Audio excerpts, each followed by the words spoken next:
अगं काय होतं की लक्षवेधी करून त्यांना सांगितलं होतं की मायबापांनो हा पूल किती महत्वाचा आहे. 15 तारखेला ज्या वेळेस पाऊस येतो, अतिवृष्टी होती आणि हा पूल तुटून गेला. म्हणजे 5 दिवस वृद्धशोय मायंबा या देवस्थान रस्त्यावरची मागचे 15 ते 20 गावांचा जनसंपर्क तुटला होता.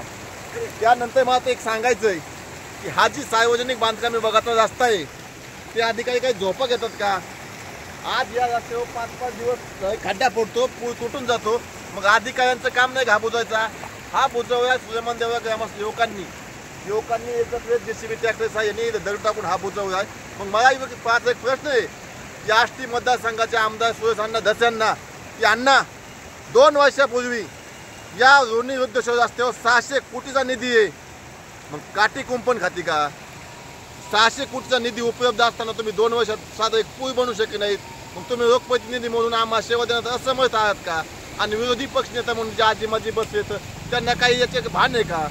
हे समजा गोष्टीचा प्रश्न आहे. आज तुम्ही सांगा इथून 5-5 रुग्णवाहिका जात नाही, माणसं जात नाही, तर येणं जाणं बंद आहे, शाळा बंद आहे, आता आरोग्याचा विषय असून तो बंद आहे.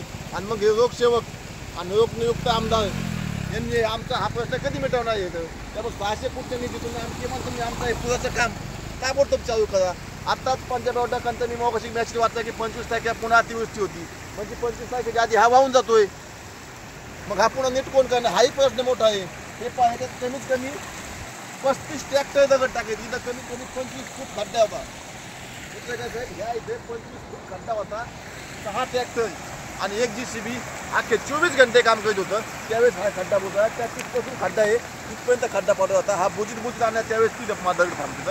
लोकप्रतिनिधींना माझी विनंती आहे की बाबा 600 कोटी कोणी खाल्ले किंवा 600 कोटी कोण खाईल हे आमच्यासाठी महत्त्वाचं नाही. आमचा दळणवळणाचा पूल आधी बनवून द्या, अन्यथा मग आम्हाला लोकशाही मार्गाने आंदोलनाची भूमिका घ्यावी लागेल आणि ती आंदोलन मग तुम्हाला जड जाईल.